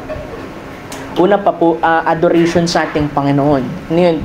Pinapangaralan mo siya, tinataas mo ang pangalan niya, sinasamba mo siya. Pangalawa, you confess kung ano yung mga pagkukulang mo, pagkakamali mo. Hindi mo mawala yan sa prayer, mga kapatid. Kasi hindi, sa Lord's Prayer, hindi yan Catholic, mga kapatid, yung Ama namin, sumasalangit. Scripture yan. Hindi pwedeng angkinin ng Catholic yan, mga kapatid. Ang sabi doon, Ama namin, sumalangit, nasa langit, sambahin ang pangalan mo, maganap sa amin ang kalooban mo, at bigyan mo kami ng kanin sa araw-araw, patawarin mo kami sa aming mga pagkakasala, gaya ng pagpapatawad namin sa iba. So, sabi doon, adoration, pinaparangalan mo siya, humingi ka ng tawad, humihingi ka ng pangangailangan mo, at sa huli, mga kapatid, kuklose mo sa pangalan ng ating Panginoong Jesucristo. Diba? And when you pray, mga kapatid, hindi naman kinakailangan, mga kapatid, talaga na meron iba kasi pinipili talaga kahit may masakit ang tuhod. Pag nanalangin, nakatuhod eh. Okay yun, mga kapatid. Pero minsan may mga tao nakaluhod na pero yung puso hindi naman nakaluhod.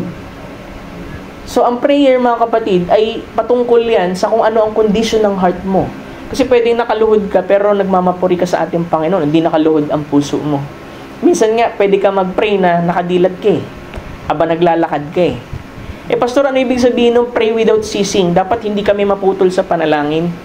Ang ibig sabihin yan, mga kapatid, yung pray without ceasing, manalangin kayo ng walang patid. Hindi po yan sinasabi na mula alas 6 ng umaga hanggang alas 6 ng hapon, nananalangin ka. Pero, meron kasi mga tao, mga kapatid, na talaga nagaganap nila. 3 times a day sila manalangin. Pero, after nilang manalangin, wala na ang isip nila sa ating Panginoon.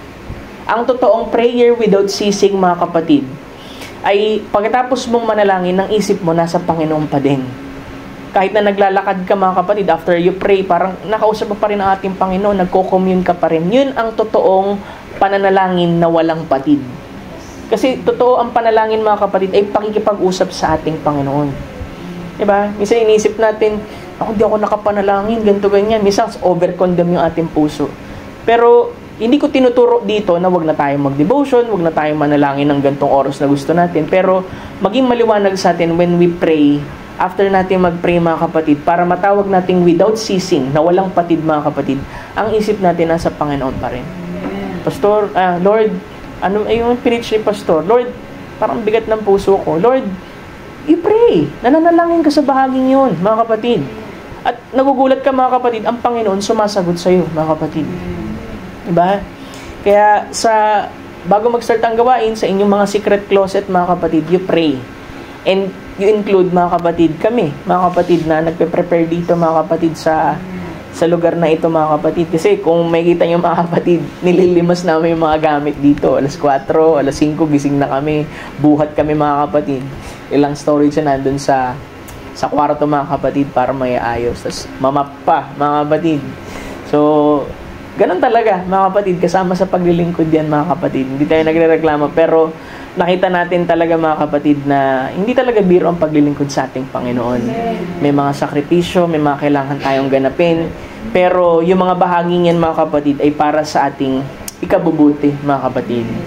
Diba? So, after nyan, tapos, testimony. Testimony, paano, Pastor? Ang testimony, ang laman naman yan, mga kapatid, laging pasasalamat sa ating Panginoon, sa lahat ng kanyang ginawa. Kasi yung nangyayari sa ibang church, mga kapatid, kasi may nagko-confide na pastor Alam mo yung pastor, sa amin may nag-testimony, biglang naging preach money na, nag-preach na. Diba? Nag-preach na, nag-i-encourage na, mga kapatid. Minsan hindi natin mapigilan kasi kagalakan ng puso natin Pero makita natin yung puso ng testimony. Ang testimony talaga, mga kapatid, ipakilala mo yung kabutihan ng Panginoon, ginawa ng Panginoon sa atin, parang na-appreciate mo siya dyan, pinapasalamatan mo. Kasi minsan yung iba naman din, sa ibang church daw, nagte-testimony, ang yabang mag-testimony. Diba? Parang kinuha niya na yung glory, mga kapatid.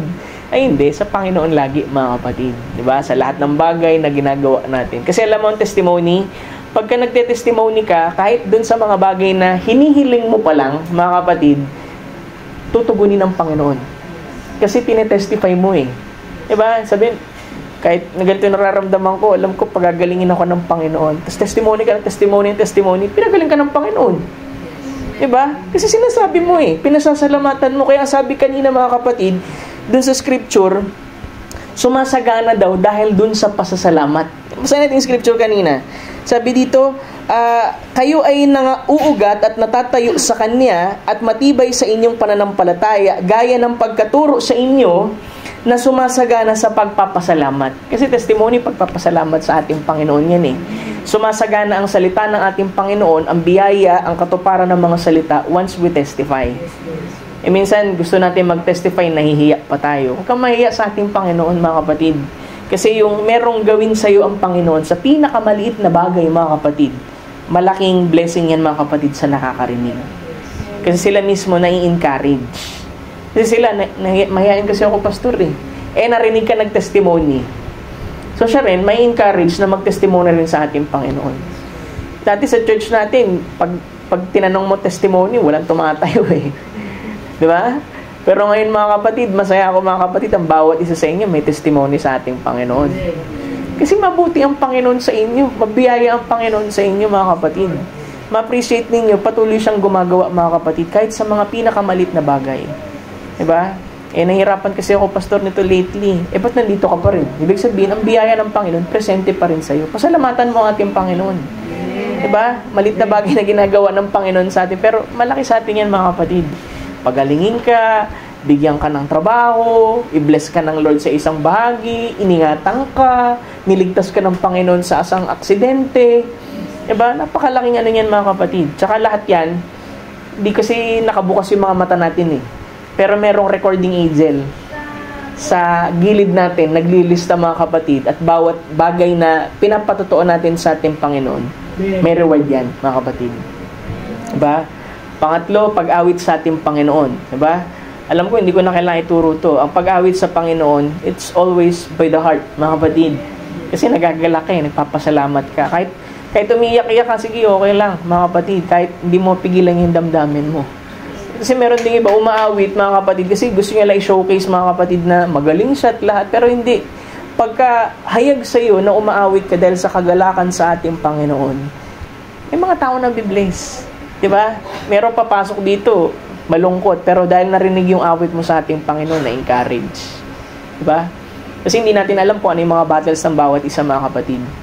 Pero pag meron tayong ginaganap, ayon dun sa kaayusan na ibinigay ng Panginoon sa atin, at ginaganap natin yung calling, yung gifts na binigay ng Panginoon sa atin mga kapatid, ang totoong gampanin yan para talaga i-bless ang ibang tao. Hindi lang para, alam mo yun, makatanggap tayo ng papuri sa ibang tao.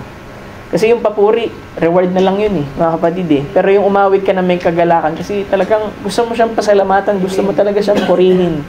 Diba? Mararamdaman mo yun eh. Kaya nga, ang bawat isa sa inyo, ni-encourage ko talagang patuloy umawit sa Panginoon. Diba? Kasi yan ay kalakasan sa atin mga kapatid. Hallelujah. Siguro, ang bilis ng oras mga kapatid. Sabi ko na magpaparto ako dito eh. So, siguro mga kapatid, puputulin ko sa bahaging ito mga kapatid. At siguro magpa-part 2 or part 3 ako dito. At patuloy nyo rin ako ipag-pray. Kasi after ng series ko dito mga kapatid sa church order, magsisiris naman ako mga kapatid sa demonology. So, demonology, pinaghahandaan ko na mainam yan mga kapatid kasi spirit ang ididil natin. So, may mga expose tayo mga kapatid na spirit. Pag na-expose kasi nagagambala mga kapatid, so kailangan nakaprepare talaga ako na mainam dyan. At susundan kayo mga kapatid ng spiritual warfare para maturuan kayo mga kapatid talaga paano rin makibaka mga kapatid sa mga spirit na nandiyan. Kasi hindi natin nakikita pero merong mga minsan influence. Minsan nakala natin hindi tayo na-influensyahan mga kapatid. Pero ang age na to mga kapatid sa ating panahon ay ang battleground natin dito sa isip mga kapatid. Grabe ang atake ng kaaway sa pag-iisip ng tao mga kapatid. Diba? Tama yung sinabi ng prophet This is tawag dito yung sinabi ng prophet na nervous age. Tama? Neurotic age. 'Di ba? Maring hindi ka magkasala. Maring wala kang masamang ugali. Maring hindi ka nakakommit ng anumang bagay na hindi karapat dapat sa ating Panginoon, pero ito ang tinitira ng kaaway. So kailangan natin mga kapatid na makibaka diyan. So you pray for me na makapag-series ako diyan, demonology and spiritual warfare. At ang pag-aaral na yan mga kapatid ay para sa pakikibaka natin sa ating Panginoon, lalo na pahigpit ng pahigpit mga kapatid ng ating panahon, pagbabalik ng ating Panginoon. So mas lalo mga kapatid na mas mainit tayo mga kapatid sa paglilingkod sa ating Panginoon. Kahit kaunti tayo, wag niyong tingnan yung dami mga kapatid, kasi sa message hindi to paramihan, pakuntian to sa ating Panginoon. Kung sinong mananatili mga kapatid, hallelujah, sa salita ng ating Panginoon, hindi siya mabibigo mga kapatid sa pagdating ng ating Panginoon. Siguro marahil dito ko puputulin, masyadong mahaba na at ayaw ko kayong i-hold ng matagal mga kapatid. So tayo po itatayo mga kapatid. Amen. Awitin natin yung awit na nagsabing what a day that will be. There is coming a day. Tama ba?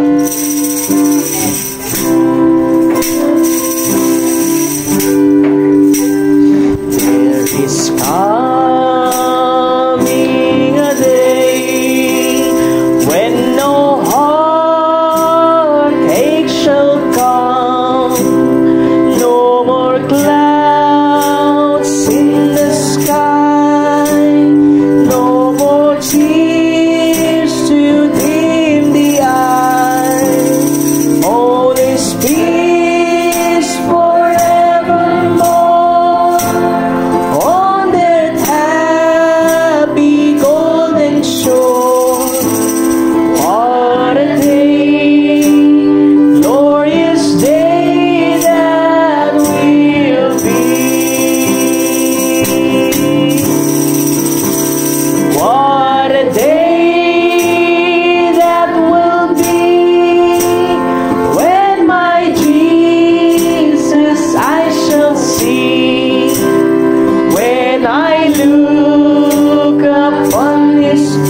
tayo manalangin sa ating Panginoon.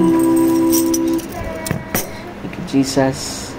Amen. Ano man ang ating mga prayer requests at mga hinihiling sa ating Panginoon sa umagang ito, alam ko na hindi niya tayo bibiguin dahil siya'y tapat na Diyos sa lahat at patuloy siya, mga kapatid, na naghahayag ng kanyang sarili sa ating kalagitnaan.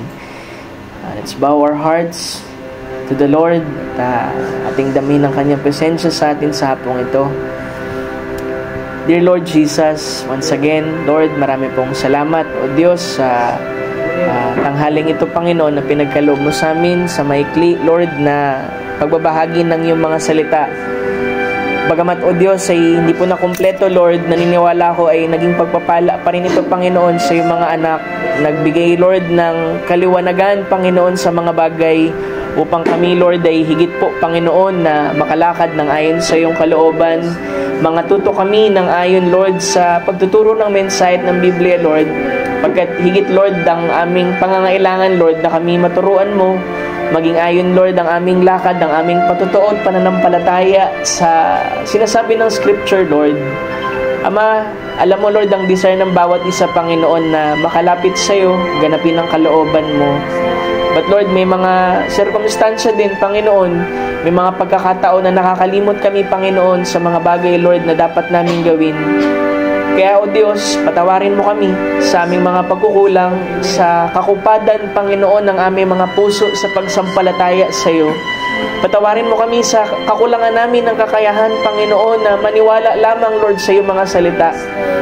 Lord, tulungan mo kami na patuloy lamang, Lord, na ibigin ka, tanggapin ang iyong mga salita, sampalatayanan ito, Panginoon, at kusa itong magbunsod, Panginoon, ng buhay, Lord, na inaasam namin. Because we believe, Lord, higit ang aming pangangailangan sa iyo kaysa kahapon, Lord. May mga pakikibaka kami, Panginoon, na, Lord, nakikibaka pa rin, Panginoon, ang iyong mga anak sa mga oras na ito. But naniniwala ko, O Diyos, na kung ang aming puso'y lubos na sa sampalataya at magpapatianod lamang, Panginoon, sa iyong pagkilos, Lord, merong bunga, Lord, ang lahat ng aming pagsunod, pagsasakripisyo, pagbibigay, Panginoon, ng parangal sa iyo, Lord, sa pagsunod lamang, Panginoon, sa iyong mga Scripture. Lord, langis namin maging tama sa iyo, Panginoon, sa araw-araw, maging tuwid ang aming buhay. Hindi namin kaya ito, Lord, sa aming sarili lamang, Panginoon. Kaya turuan mo kami lagi na sumuko, Panginoon, sa mga bagay, Lord, na hirap kami, Lord. Ikaw ang magturo sa amin, Lord. Dahil mga aming isip, Lord, meron kaming limitasyon bilang tao, but naniniwala kami na ikaw ang Diyos, Panginoon, na walang limitasyon, ng lahat ng bagay ay posible, walang mahirap sa iyo, Panginoon. Ang lahat ay kaya mong gawin, Panginoon, kung kami lamang ay sasampalataya sa iyo. Ikaw, Panginoon, ang patuloy na mag-comfort, Lord, sa iyong mga anak, sa kanilang mga pakikibaka, sa mga dinaraanan nila, Lord. Iparamdam mo, Panginoon, na nandyan ka, Panginoon, at hindi mo, Lord, iniiwanan, Panginoon, ng iyong mga anak, na kahit sa pinaka-maburol na dako ng buhay namin, mababato, Panginoon, nandoon ka. Kahit ba parang wala ka, O Diyos, sa aming pangaramdam, Lord, hindi mo binabali lang yung pangako, nandoon ka, Panginoon. At matapos, Lord, ang isang pagsubok, naunawaan namin, Lord, na nagkamali kami dahil nandoon ka talaga, O Diyos, na tinulungan kami, binigyan kami ng kalakasan, ginaid kami, biniyayaan kami, na kahit, Lord, kung minsan may mga matitigas kaming ulo, Panginoon, minsan hindi kami makasunod, Panginoon, napipilitan kami, but Lord, tapat ka pa rin, Panginoon, sa amin. Kaya, Lord, pukawin mo ang puso namin, na higit ka namin, Lord, na makilala, ibigin, ipagkaloob, Lord, ang buhay na ito sa iyo. Kung meron man nag-i-struggle dito, Lord, na sa pagsunod sa iyong mga salita, Lord, ipaunawa mo sa kanya, Panginoon, na kailangan lang niyang bitawan ang kanyang sarili at ilagay, Lord, sa iyong mga kamay. Manatili sa iyong paanan, Panginoon, at ikaw, Lord, ang mamamaliok, Panginoon, na gumagawa sa amin. Kung meron kaming hindi mabitawang kaisipan, Panginoon, ay bayaan mong tulungan mo kami, Lord, sa hapong ito, O Diyos, na ibaba namin ito, pagkat hindi marapat, Lord, sa iyong mga anak na sila'y merong bitbit na kabigatan. Tulungan mo sila, Lord, at makonvince sila, Lord, na ibaba nila ito, Panginoon, sa iyong paanan. Nang sa ganon, makatakbo sila, Panginoon, ng malaya na may kagalakan na nagpupuri sa iyo, na ibinabalikan lahat ng papuri at pasasalamat. Huwag mong bayaan ng sino man, Panginoon, na patuloy pa rin matalian, Panginoon, sa anumang kasinungalingan, Panginoon, ng dyablo. Ikaw, O Diyos, Panginoon, ang anak ng tao. Nang sabi mo kung sino man ang tatanggap sa anak ng tao, sa iyo, O Kristo, Panginoon, nandoon ang kalayaan at ang pagpapalaya, Panginoon, ayon sa iyong katotohanan. Bayaan mong mapalaya sila, Lord, sa pagtuturong ito at sa mga salita na to, O Diyos. Nang sa ganun ay malaya ding makabalong, Panginoon, ng pagpapala sa kanila, Panginoon, na walang sukat paglagyan mula, Lord, sa pinaka-natural hanggang sa pinaka-spiritual, Panginoon, na bagay at pagpapala ay igawad mo, Lord, sa bawat isa, Lord, na sumasampalataya sa iyo dito. Lord, naniniwala ako, Panginoon, higit ang kanilang pangangailangan sa iyo sa araw na ito. Maging, Lord, sa lahat, Panginoon, ng mga mananampalataya mo, Lord, na matagal na naglilingkod sa iyo, Ama.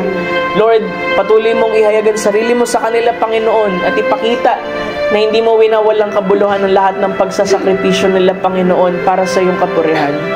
Bless mo ang bawat isa, mga dumaan, Panginoon, sa kaarawan nila, sila Sister Lena. Lord, tulungan mo siya, Panginoon, sa kanyang lakad, Panginoon, sa iyo. Ipaunawa mo ng buo ang iyong mga salita. I-honor mo, Lord, ang kanyang pananampalataya sa iyo, na nagsusumikap, Panginoon, na maalaman ng iyong mga salita, Lord. Pagkat merong hatak, Panginoon, siyang natanggap sa iyo, Ama. Kaya, Lord, patuloy mo siyang ingatan, palaguin sa pananampalataya, Panginoon, at tanggapin ka, O Diyos, bilang Diyos at tagapagligtas niya, Panginoon, sa kanyang buhay. Ano pa man, Panginoon, ang mga panalangin niya, ay ikaw ang Diyos, ang tunay na nakakaalam. Dinggin mo po ito, Panginoon, isinasama ko sa iyo, pagkat ikaw, Lord, ang nakakilala, Panginoon, sa iyong mga anak. Ngayon din, Lord, Sister Remy, Nanay Remy, Lord, alam mong ilang taon siyang naglilingkod sa iyo, Panginoon. Nagsusumikap, Panginoon, naganapin ang kalooban mo. Bagamat, O Diyos, bilang tao, Panginoon, hindi po kami sakdal, Lord. But, Lord, narito kami na handa lagi, Panginoon, na matuto sa iyong mga salita, na sa mga bagay, Panginoon, na aming naririnig, ito'y nagbubunsod, Panginoon, upang ang kagalakan ay laging manariwa, Panginoon, sa aming puso. Bagamat, Lord, ang kanyang katawan, Panginoon, ay nasa anyo ng matanda, pero Lord, lagi mong binabago, Panginoon, ang bahagi sa kanyang puso. Pinagagalak ito, Panginoon, at ito'y patuloy mo, Panginoon, na pag-alabin sa kanya. At anuman, Lord, ang kanyang panalangin din, O Diyos, sa araw na ito na kanyang karawan, Lord, sinasama ko rin, O Diyos, ay tuparin mo po ito, Panginoon, ayon sa kanyang pananampalataya. Patuloy mo po silang ingatan, igawad mo po ang dobling biyaya sa kanila. At patuloy, Lord, na ang kanilang pananampalataya ay lumugod sa iyo, Panginoon, at ganapin lagi ang kalooban mo. Lord, gayon din sa mga kapatiran na narito, Lord, hindi ko man sila maisa-isa, mga pangangailangan nila, nilalapit ko rin, Lord. Ikaw lang ang makatutugon, ikaw lang ang makapagpo-provide. Kaya, O Diyos, ayon sa kanilang pananampalataya sa iyo, sinasamo ko, ay tupurin mo po ito, Panginoon, sa kanila, kung ito'y ayon, Lord, sa iyong kalooban. Lord, paksakdalin mo, Lord, ang iyong pag-ibig sa bawat isa. Nang sa ganon, paparito kami muli, Panginoon, sa kasunod na linggo, na lagi nagpupuri, nagpapasalamat sa iyo. Ano man ang kalagayan namin, Panginoon, nasa bundok man kami, nasa maburol o madakong daan, Panginoon, lagi namin ibabalik ang papuri. Salamat sa iyo. Tulungan mo kami sa darating, Lord, na mga araw, at ikaw ang patuloy, Panginoon, na kumilos, Lord, sa buhay ng iyong mga anak. Muli, Lord, marami pong salamat. Purihin ka sa hapong ito, tinataas ka namin, dinadakila ka namin, at pinasasalamatan ka namin sa lahat ng bagay na ginagawa mo, Panginoon, sa aming pong buhay. Pagpalain mo ang bawat isa, maging mga matatanda, Lord, sa iglesia. Ikaw ang patuloy, Panginoon, na mangusap sa bawat isa. Muli, Lord, kinukumit namin ang lahat sa iyo, kasama ang papurit pasalamat, sa ipong dakilat matamis na pangalan, aming Panginoong Hesus. Amen. Amen. Thank you, Lord. Amen. Tapos na po ang ating service sa tanghaling ito. Pagpalain kayo ng ating Panginoon. Ang kapayapaan ng Diyos ay laging sumaatin, mga kapatid. Salamat sa ating Panginoon.